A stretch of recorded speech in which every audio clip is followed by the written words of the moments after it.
Bonjour, c'est Dominique. Alors, on continue. Alors, ici, on a cette section à faire les 5 faces. Alors, j'ai déjà coupé quelques morceaux. Alors, ça, vous allez à votre guise. Ici, j'ai coupé un morceau de 10 par 15 cm, plus, je dirais, un demi-centimètre pour... oui, un quart de centimètre. Question d'avoir plus d'espace. Si on met une photo 10 par 15, qu'on va quand même avoir un petit rebord. Bon. Alors, j'ai coupé ça ici. C'est la première que j'ai coupée. Je vais le coller, vous montrer le reste. Ensuite, en haut, j'ai coupé un morceau ici. Encore de papier uni. Alors là, c'est important de prendre des papiers unis pour faire les pages qui nous restent. Question d'économiser un peu nos papiers imprimés. Alors, je me suis fait un petit espace pour journaling. Alors ici, je le colle à 2 mm du bord ici. Alors attention, il y a le gousset ici. Alors, il faut vraiment libérer le gousset. Je conseille 1-2 mm du bord ici.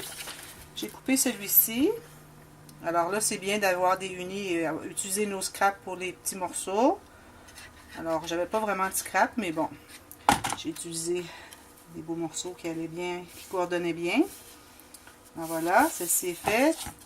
Maintenant, celui-ci, j'ai tout arrondi mes coins aussi.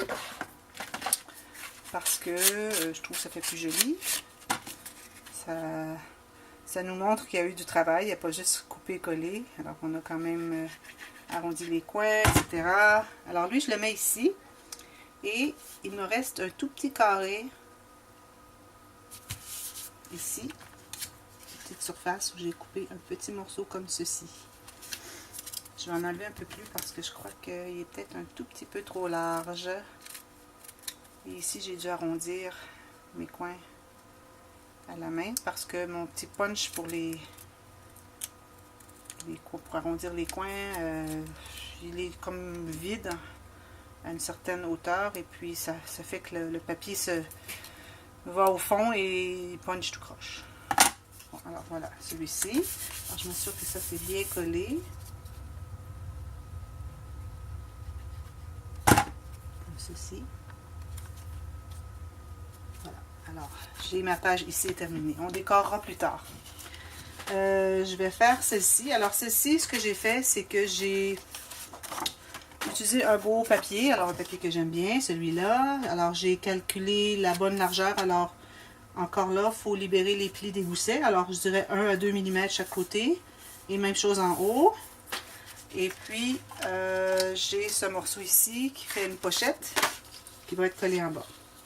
Alors, celui-là aussi, j'ai mesuré la même largeur que celui-là. Plus un côté 1 cm ou à peu près de chaque côté. Et je vais biseauter la partie du bas. Là où ça va être collé en bas, pour pas qu'on les voit.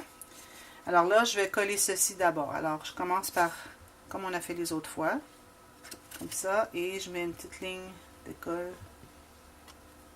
pour la base. Alors, je vais coller celui-ci d'abord. Je m'assure d'avoir bien libéré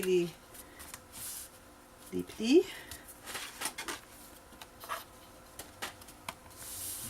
Alors, on colle jusqu'en bas. On peut laisser juste une petite, vraiment minime, là, un demi-millimètre. Et celui-ci va tout simplement entrer dans celui-là et on va le coller ici. Alors ici, je vais faire la colle comme ceci.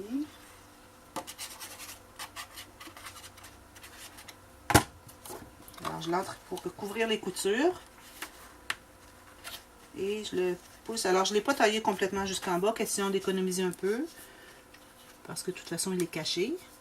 Ici, je m'assure de bien libérer les plis des trois côtés. Alors, lui, on couvrira plus tard. Maintenant, celui-ci. Alors là, ce que j'ai fait, c'est que j'ai coupé encore la même grandeur que celui-ci. Alors, 10,5 par 15,5 cm. Question que c'est facile à mettre une photo de 10 par 15 cm. Un peu de colle au centre. Ça, c'est le papier qui est de moins bonne qualité. Alors, je dois faire attention pour ne pas mettre trop de colle parce que sinon, on la voit au travers. Alors ici, je vais mettre celle-ci. Alors encore en haut ici, on doit absolument libérer le pli. Alors on se tient à 1 ou 2 cm, 1 mm, c'est-à-dire du bord en haut et du côté. Ici, j'ai fait celle-ci comme cela. Alors la même longueur et ce qui nous reste de largeur. Si vous voulez avoir des mesures exactes, dites-le moi. Ici, je vous l'ai dit, alors de toute façon, ici c'est 15,5. Ici, ce qui me restait, moins 1 ou 2 mm chaque côté. Alors il me restait 5 et 3. 5 cm et 3,3. Et puis celle-ci, alors on mesure d'ici à ici. Et puis ce qui nous reste d'espace, moins 1 ou 2 mm. Alors ici, puisque j'ai déjà mis un carotté, je ne l'ai pas rajouté un autre. C'est la façon de designer. Alors il faut voir pour faut pas que ça soit trop rempli de motifs. Alors voilà, ici, je vais à 1 mm du bord de chaque côté. Même chose ici. Et voilà, ceci est terminé. Comme vous voyez, c'est vraiment rapide de faire ces pages et ça utilise très peu de carton imprimé. Alors ici, j'ai décidé d'arrondir les coins de cette flappe. Alors, parce que j'ai arrondi les coins de mon morceau que je vais appliquer ici. Alors j'ai taillé encore là la même dimension, moins 1 mm tout le tour. Une fois qu'on sait comment faire, c'est vraiment facile de mater à notre guise.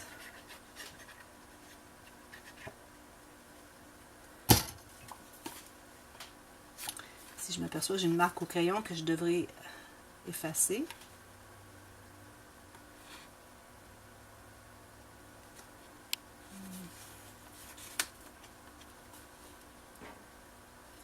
Et avant de le coller, j'en ai profité pour tailler un autre morceau de la même dimension parce que c'est l'autre côté ici.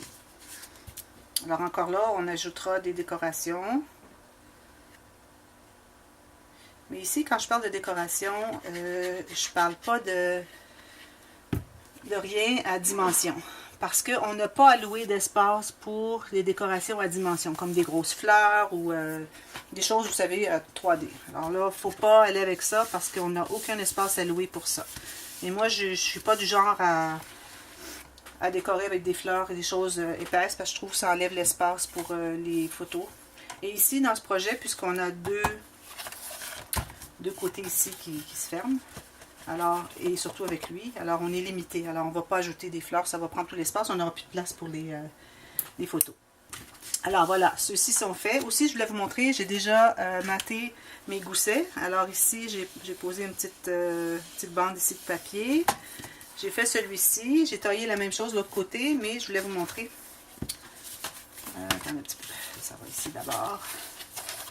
Alors ici, la façon que j'ai fait, alors j'ai mesuré même largeur que ma page ici, exactement la même largeur. Et ici, on a le pli. Alors, il faut vraiment s'assurer d'être à l'intérieur du pli. Alors, il ne faut pas être dans la partie qui est déprimée en bas. Il faut être à l'intérieur. Je dirais même 1 ou 2 mm à l'intérieur de la partie qui est plate. Alors, la façon qu'on fait, si on a un morceau, une fois qu'on l'a coupé, on va faire le test. Alors, on fait le test. Supposons qu'on l'aurait collé ici. On ferme et on regarde. Vous voyez ici, il est plat. S'il avait été comme ça, bombé comme ça, ça veut dire que votre papier est trop large. Il cherche l'espace et ça ne fonctionnera pas. Ça va plier sur les côtés, ça ne sera pas joli. Alors, il faut enlever une petite bande de papier minime jusqu'à ce qu'on arrive que c'est plat. Comme ceci. Alors, j'ai fait la même chose de l'autre côté. Je vais poser celui-ci, je vais le faire plus tard. Bon. Et puis, j'ai posé aussi mes bandes de papier ici. Alors, je suis restée dans la même couleur. Je voulais avoir quelque chose qui n'était pas trop coloré parce que j'ai beaucoup de couleurs autour et lui aussi est assez coloré. Alors, je suis restée dans le jaune seulement, des tons jaunes, comme j'ai fait ici. Et alors, ce sont les places où on doit... ici, il y en a un autre. C'est celui de la poche, de la flappe de la poche. J'en mettrai un autre ici, jaune, pareil. Alors, je voulais vous montrer ceci. Alors maintenant, ici, alors on a fait celle-là, on a fait celle-là, on a fait celle-là. Il me reste ces deux-là. Alors, premièrement, celle-ci. Alors, vous avez dans le livre,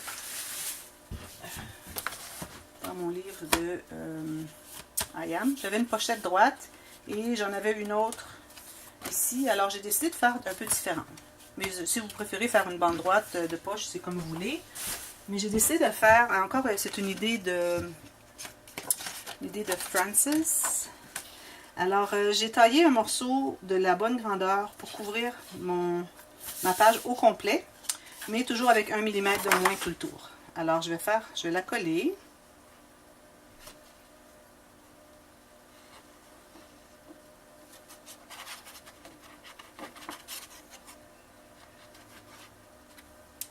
Voilà, je vais la coller comme ceci. Alors, c'est bien important de prendre notre temps et vraiment de vérifier si le contour est bien égal. Ça se marque ici. J'en avais une autre ici.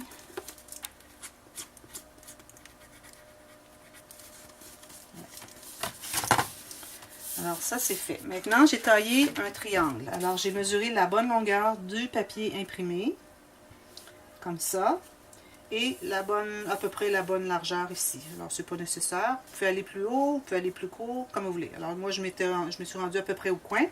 Et j'ai coupé une diagonale. Ensuite, j'ai fait la même chose, même hauteur, mais un peu moins large. Et j'ai coupé une diagonale. Alors, ça me fait deux belles pochettes en diagonale, ce qui est très joli. Alors, ce qu'on va faire, premièrement, on peut coller la première. Alors, on la colle le L ici, ici. C'est important de se rendre jusqu'aux pointes. Parce que les pointes sont fragiles, puis ça pourrait déchirer ou plier à la longue. Alors ça, c'est notre première pochette. Mais avant de faire la deuxième, on doit mater celle-ci. Une fois que c'est fait, on peut coller celle-là par-dessus. Voilà. Alors, je ferai ça la prochaine fois. Je vais juste vous montrer. Alors, il nous reste celle-ci, et c'est tout. Alors, celle-ci, je vais vous montrer ce que j'avais fait dans IAM. Alors, c'était la filière comme ça. La filière verticale. Alors, c'est ce qu'on va faire. Alors, je me suis prise des enveloppes ici. Alors, c'est quel que soit le format d'enveloppe que vous voulez, que vous avez. Mais idéalement, au moins 18 par 13. Peut-être un petit peu moins, mais pas beaucoup moins. Alors, ce qu'on fait, c'est qu'on colle toutes nos enveloppes. Comme j'avais déjà fait la filière... j'avais déjà démontré comment faire la filière. Alors, j'ai collé mes trois enveloppes. Maintenant, ce que je fais, c'est que je trouve le centre. Parce que je veux que ce soit des demi-enveloppes. Alors, je les coupe en deux. Alors, je trouve le centre ici. Une fois que j'ai trouvé le centre, je mets toutes les enveloppes, les plis où est-ce qu'on vient de coller devant moi.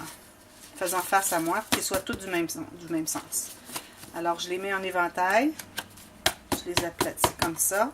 Je fais ma marque. Voilà, j'ai les trois marques égales. Maintenant, je vais les couper en deux. Je pense que j'ai pas mon punch. Il manque un outil. Je vais revenir après. Alors, je les ai toutes coupées en deux. Toujours avec le pli faisant face à moi. Je les mets toutes bien empilées. Et là, c'est important de vérifier si on a toutes les ouvertures ici, sur le même côté. Alors, l'ouverture de l'enveloppe, on les vérifie une par une. Parce que même après en avoir fait tellement, je dirais des douzaines, je fais encore l'erreur de l'en coller à l'envers. Alors, ce qu'on fait maintenant, c'est qu'on va faire, une enveloppe ici. On trouve le centre encore. Alors, le centre est ici. On les met comme ça. On les met en éventail pour toutes les voir. J'ai pas mon punch pour faire les centres. Et maintenant qu'on sait qu'elles sont en éventail, on les met bien plates comme ça, bien égales. Et on trace la ligne comme ça, doucement. Et là, il s'agit d'utiliser le punch et de couper un demi-cercle. Alors, c'est important de vraiment bien s'enligner pour le demi-cercle avec le centre pour qu'ils soient tous égaux. Et ce qu'on va faire ensuite, c'est qu'on va faire des bandes de papier. Alors, ça peut être toutes sortes de couleurs, ça peut être uni, imprimé ou 2 couleurs seulement, question qu'ils soient comme en alternance, c'est à votre guise. Alors, vous coupez des morceaux dépendamment de la profondeur de votre punch. Alors, si votre punch est 1,25 cm, alors vous devrez avoir au moins 2 cm. Alors, moi, j'irai à 3. Je ferai des bandes de 3 cm et je les collerai tout de suite. Alors, on colle les bandes de 3 cm et ensuite, on va refaire notre marque finalement.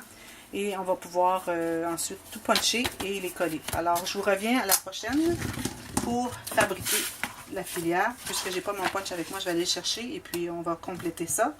Et puis ensuite, ce qui va nous rester à faire, mater ici. Et on va faire des mattes, des petites cartes qui vont à l'intérieur. Alors, je vais en faire une ou deux, puis vous les faites à la mesure que vous voulez.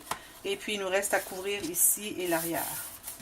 Alors, je vous reviens dans quelques instants. Merci.